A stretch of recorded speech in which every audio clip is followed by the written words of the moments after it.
Hello, everyone. Welcome back to the Williams Bain podcast. Today, I'm joined by Jim Dolan. Jim is a career interim manager, transformation program director with quite strong IT functional experience. He's worked for many organizations over his career, both sort of large PLC and smaller. He's got experience within private equity. And also got experience within at least two of the large consulting firms. But Jim, why don't you introduce yourself and tell everyone a little bit about yourself? Yeah, thanks, Mark. I think you got it right. So I've spent my entire life delivering transformational change, typically with a technology bent. So yeah, I've worked with PwC, IBM, KPMG. Latterly, Forvis was ours, and I was also 9 years as an independent consultant, helping some of the larger companies in the UK to deliver transformational change programs. Excellent, thank you. Today's subject, we've been talking a little bit about the economy, where it's going, and I think that the subject that we've decided to speak about is how to successfully deliver an IT carve-out. But before we get to that part of it, let's talk about the UK economy a little bit, because you and I have seen a couple of cycles at least now, without trying to age ourselves. And what I'm hearing in the market is this is a lot from interim managers that we're speaking to, clients that we're speaking to, client prospects that we're speaking to. A lot of them are saying their numbers are soft. Yeah. Now, missing the sales forecast normally means one thing, and that's that some action has got to be taken. And we've been hearing this discussion now around missing numbers for probably 4 into 5 months.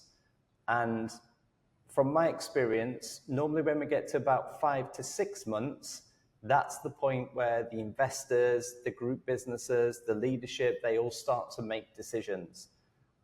So are you finding the same? How are you finding the UK economic view at the moment? Yeah, no, I agree with that. I think that supports everything that I've seen. Recent conversations with clients, friends, colleagues. Most organisations have had a troubling end to 2024.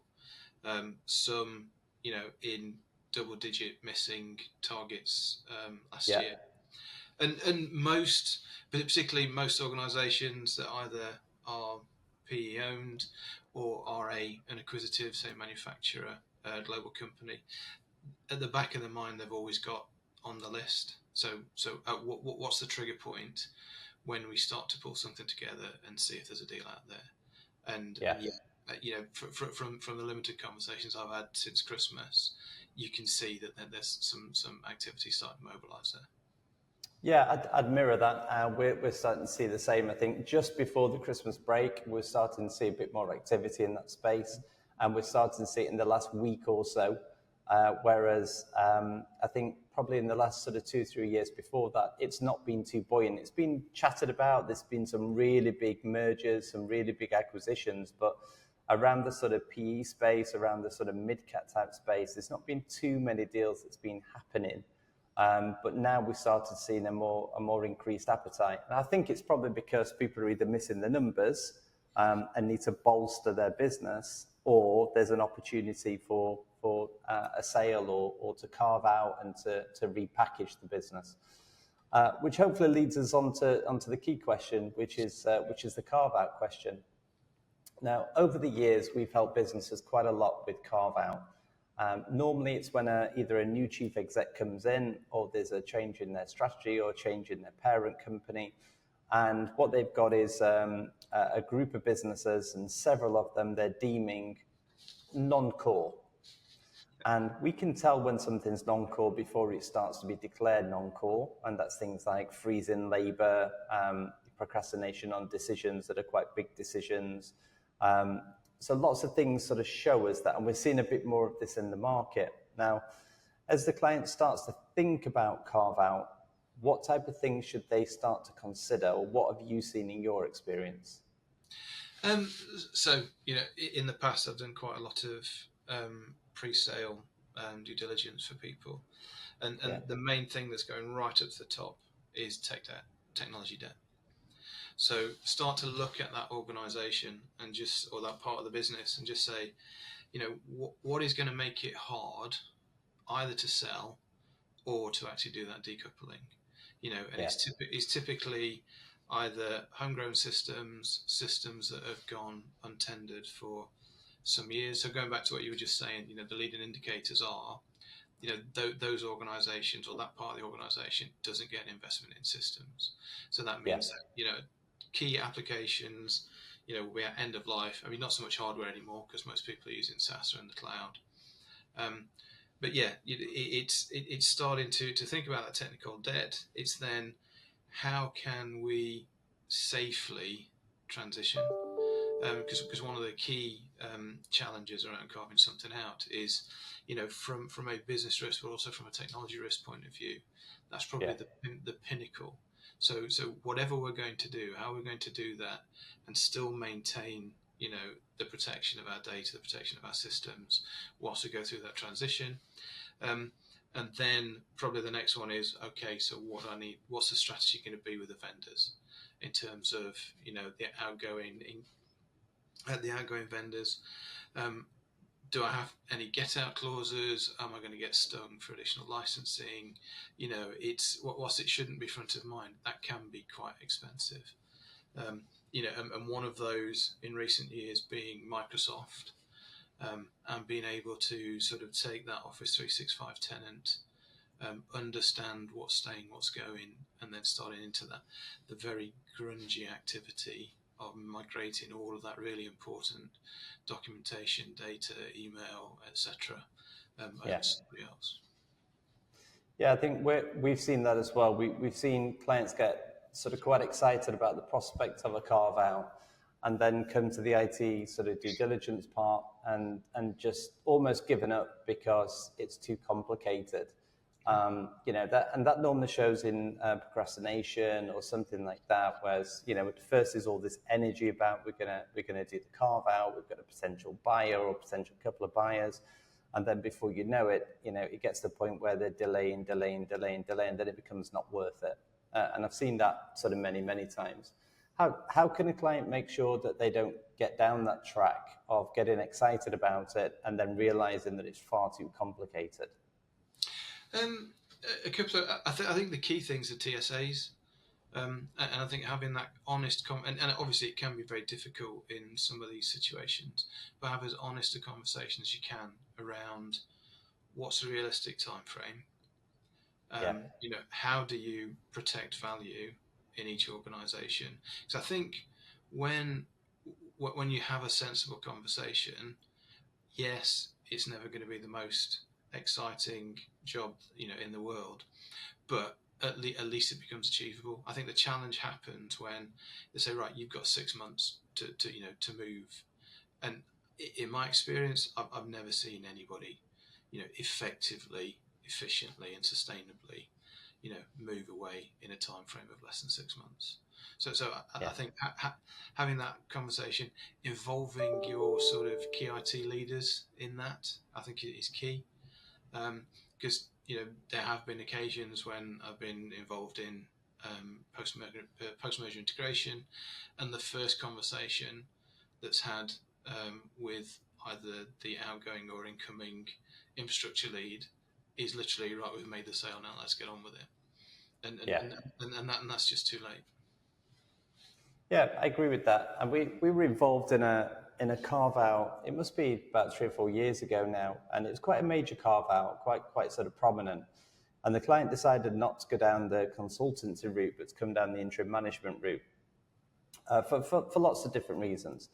And we ended up putting a team of people in to help the business carve out. And then it came to the IT part, the TSA. And I think there was an expectation from our client's perspective who was selling that this TSA needed to be set up for 6 months, and then they could hand it over. The receiving party or the acquirer was again talking about 6 months, and everyone was quite ambitious in their talking. But luckily for us, we had an IT program director that got an awful lot of experience in TSAs, and he said, look, let's try and set it up at 6 months. Let's try and go for 6 months. But ultimately, let's not have these difficult penalty clauses if it's not 6 months. Let's just look at this reasonably. And crazily, and this is from the acquiring party, they were the one forcing this change. By the time it got to 6 months, they said, we're not ready. Yeah. And then 2.5 years later, we were still paying, or they were still paying a very small percentage for an element of management of the IT estate. Now, at first, I was sort of a little bit in horror, thinking, well, surely you could have got that transferred over faster. But I think the acquiring client had a bigger fish to fry. And this just got pushed towards the back. But luckily, the IT transformational sort of program director thought this might happen and put a bit of a soft landing and then a soft sort of ongoing agreement that worked for both parties. And the reason we got so involved, and the reason I'm probably a bit more knowledgeable about it, because after the first year, the people that we were supplying to the disposing company, we had to change, and then the acquiring company started to pay our fees for the people. So, even to the point we were transferring over the interim assignments through to the new company, it became part of the TSA. And those companies were competitors, but they ended up doing it really well. And I think it was the interim program director who just managed expectations brilliantly. And it did make a difference. And that's the kind of thing you're saying, isn't it? Have that flexibility. Yeah, absolutely. And I think, particularly when it comes to technology, people tend to think in terms of black and white, ones and zeros. And yet actually it really, really is shades of grey. Because as you said, you need to get to that point of, so if I am in my TSA for 18 months, but that avoids an operating model change, or it avoids, exiting a particularly expensive vendor arrangement, why wouldn't you do it? As long as they are not, direct competitors stealing your IP, who cares? Yeah, and even in that case, I think there's elements of you can put firewalls in place for certain things nowadays. All this technology is now possible. Yeah, absolutely. So it's just having that mindset. So we've talked about when CSA has not quite gone to the original plan, but it's still okay. It's not disastrous, and everyone's actually really happy with it. But if you were going to do an optimal, and both clients, the one that's selling, the one that's buying, were both optimal, how would you do it? So the first thing that a company has to do, and I've witnessed this both ways, is you need to figure out how you're not going to make your acquisition go back in time. Because, for example, I've seen quite a few, particularly engineering companies, where they're what I call the multi client, so multi-entity, multi-country, multi-currency, multi-ERP. They're very, very, very complex. And they say, right, okay, it's just going to be easier to get you onto our systems. But I think having somebody within the technology organization who can clearly articulate to the executive what is the secret source of this organization and how technology supports that, I think that's the first thing to do. So that you can then really figure out what are the things that are driving competitive advantage, particularly those systems of action. Because, with the greatest of respect to some of the ERP vendors, a finance system is a finance system. But, in terms of the things that you do that add the value around that, and again, picking on manufacturing resource planning, sales volume planning, all that kind of stuff, the way that you do that and whether it is genuinely different, I think you need to come to that conclusion. I think that once you've done that, you can then start to say, right, so what am I willing to either take some pain or pay some money for in order to port this across into the new world? Or actually, you know what, are we just going to bite the bullet and say that you're going to come over to our way of working?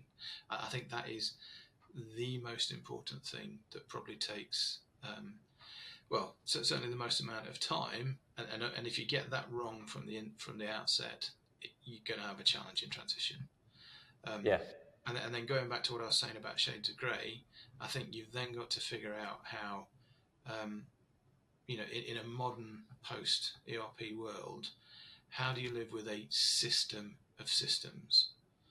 you're not, well, it is unrealistic in most acquisitions to get every single entity within your organisation onto the same platform. So therefore, you just need to figure out, how am I going to achieve that? And that's normally done through, it's made a lot easier these days with cloud and modern integration platforms. But it's, so, and in the past, I've heard it called defender platforms. So what is the thing that we are going to move to, that is going to work for us moving forward? Yeah. Okay. And then I think. So sorry, and then just going back to what I was saying earlier, and then you need a really, really strong approach to how you are going to manage cybersecurity during the transition, because that's when, talking about that tenant migration, that's when you move in all of the data from one company to another. So therefore, you just need to make sure that you've got that nailed down. You've got the right tools, the right people, the right support.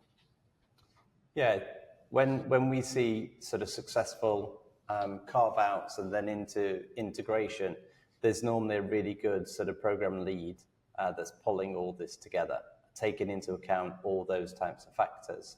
Yeah. I think the one thing that's also really important is for that person to be reported into a board member, because there's always difficulties, especially when you're trying to integrate into a larger company and its complexities. And you're right, a lot of the ERP systems, they're very similar nowadays. So how do you plug that in? How do you make that work? Well, sometimes you've got to stop the people who are trying to be a little negative or maybe don't appreciate how easy it can be and like to make things complicated. And we all know that there's people like that around.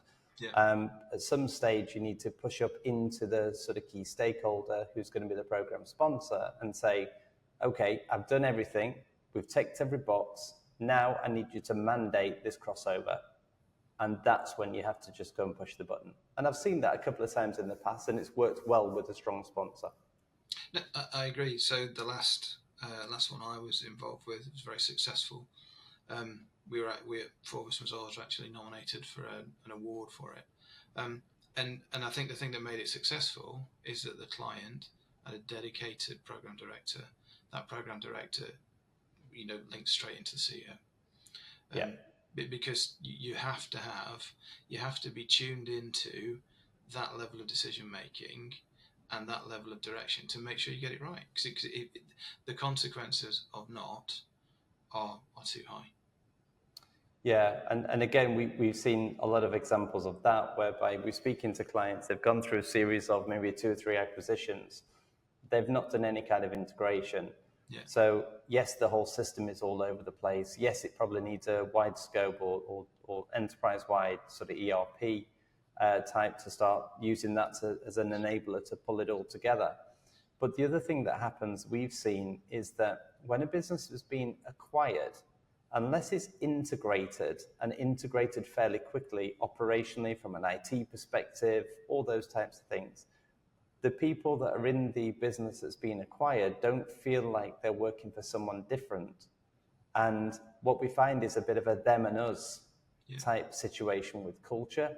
And I think most of the time that could be easily avoided if the business that's been acquired understands that they've been acquired for a reason. They might not have been the best performing business in the world like they think they were, and therefore they've slipped in their numbers, it's become non-core, and now they've been sold. They need to appreciate that that's the time that if they're coming over with the sale, that they need to maybe change their ways, look at a different way of working. All those good things all come with integration, I think.